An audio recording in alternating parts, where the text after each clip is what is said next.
These are the absolute best competitive settings you need to be using in Fortnite Chapter 6 Season 4. And today, we're going through everything that actually matters, from the new scroll reset bind that everyone's been sleeping on to the updated DX12 Performance Mode that just dropped.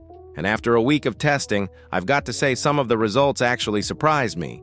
Now don't worry, this isn't one of those optimization videos for more FPS, that's a whole different topic. And if that's what you're after, check out my last video, which I'll link below, because this one is all about the competitive settings that top players are actually using right now. So getting straight into it, let's start with the new keybind. You probably missed Fortnite quietly added a new bind at the very bottom of the keybinds page called Reset Building, and it basically makes your scroll wheel reset faster than ever before. Now I'll show you this in-game because before using it, the scroll reset was already fast. But what's happening behind the scenes is when you scroll, it's technically editing the tile and then resetting it, which causes a slight delay. But after binding that new reset build key, you'll notice that when you scroll, it skips that extra edit action and just resets instantly. It might only be milliseconds faster, but in high-level fights, milliseconds are literally everything. So if you want your scroll reset to feel instant, just bind scroll up or scroll down to that new reset build bind, and you're good to go. Moving into video settings, we've got the new DX12 Performance Mode versus the old legacy DX11 mode. After a week of testing on a high-end setup, the new DX12 gave me noticeably more stable FPS, better 1% lows, and smoother frame pacing overall. But if you're on an older PC or something lower end, you'll likely get better results sticking with DX11. Honestly, this one just depends on your specs, so it's worth benchmarking both yourself. Now, as for the rest of the video settings, full screen still gives the lowest input delay, and 1920 by 1080 is what every single LAN player uses, since that's the official tournament resolution for FPS limit. A lot of players cap it to their monitor refresh rate for more consistent frame pacing, while others prefer leaving it unlimited. So it's totally up to your preference view. Distance is another one that's interesting because setting it higher lets you see builds and loot from further away, but player visibility is actually capped around 280 meters, so anything higher than that doesn't really help. As for textures, keeping them on low will usually give you the highest FPS, same thing with meshes. Since lower quality graphics always equal better performance brightness-wise, most pros actually crank it up anywhere from 125 all the way to 150% because it helps a lot in storm fights. Peterbot, Cold, Canada, Bolt, and Shark all do this, and it's one of those little advantages that add up over time. Colorblind mode is totally personal preference. Some players swear by it for visibility, others don't use it at all.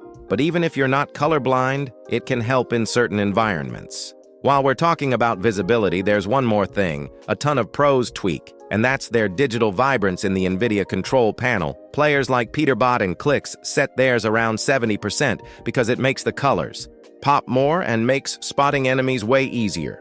Now in advanced graphics settings, if you're on an NVIDIA GPU, make sure NVIDIA Reflex is turned on because it reduces input delay on high-end PCs. On Plus Boost tends to perform best on mid-range rigs, just having it on works fine, and on low-end setups, it's actually safer to leave it off since it can sometimes cause stuttering. Oh, and while you're in your monitor settings, check if you have features like DIA or motion blur reduction, because those can help with clarity, but don't max them out since it might cause weird overshoot artifacts. If you really want to fine-tune that stuff, you can use blur busters to find your display's sweet spot. Now moving on to the game settings. Let's talk mouse sensitivity.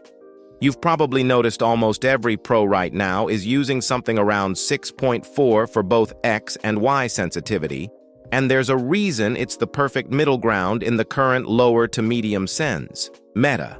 Especially since most competitive players are arm aimers with big mouse pads, so that lower sens gives you precision without sacrificing speed.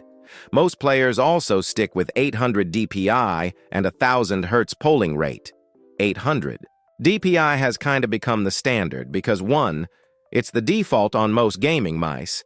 2, it's a perfect balance between in-game control and desktop use. And 3, It actually has slightly lower input delay than outdated settings like 400 dpi. Now you might have seen those crazy high polling rates like 2,000, 4,000, or even 8,000. But in Fortnite, those don't really make a noticeable difference. They just add stability issues and drain wireless mouse batteries. So that's why every top pro just stays with 1,000 Hz. Now let's talk about a setting that's always debated: auto-confirm edit. Peterbot uses it and absolutely destroys with it. Cold doesn't use it and also dominates. So, it's pure personal preference, but if you want to learn how both options really feel, I've got a full breakdown video on it already. Next, pre-edits are another setting. People overlook they can be useful in very specific situations.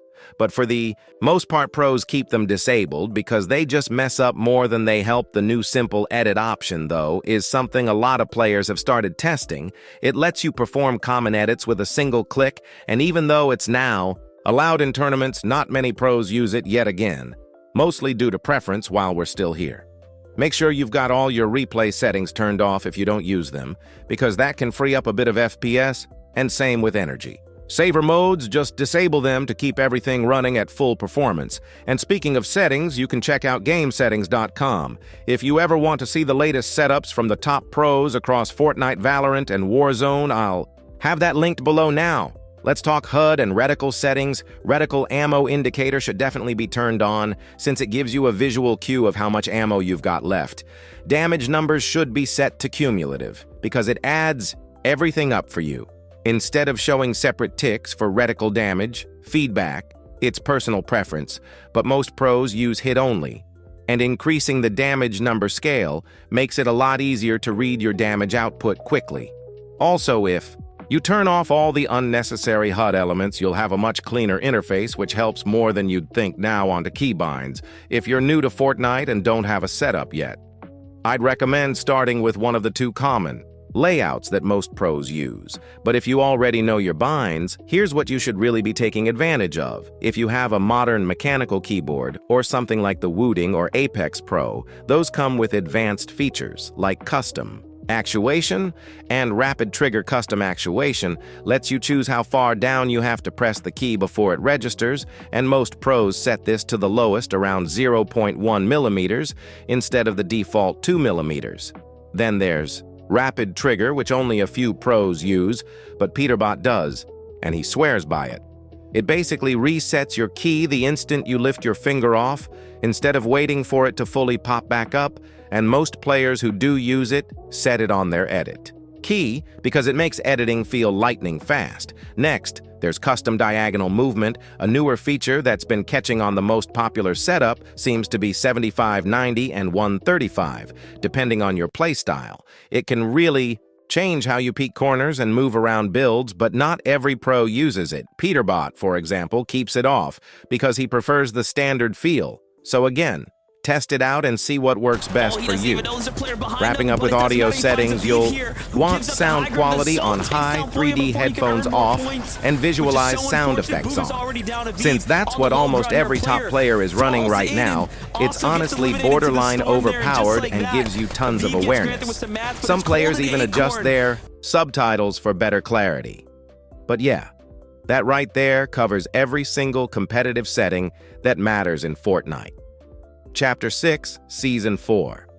These are the same ones the pros are using, and after testing all of them myself, I can confidently say these make a real difference. If this video helped you out, hit that like button, subscribe if you haven't already, and before you go, check out any of the videos popping up on screen, because they'll help you get even better at Fortnite and keep you ahead of everyone else.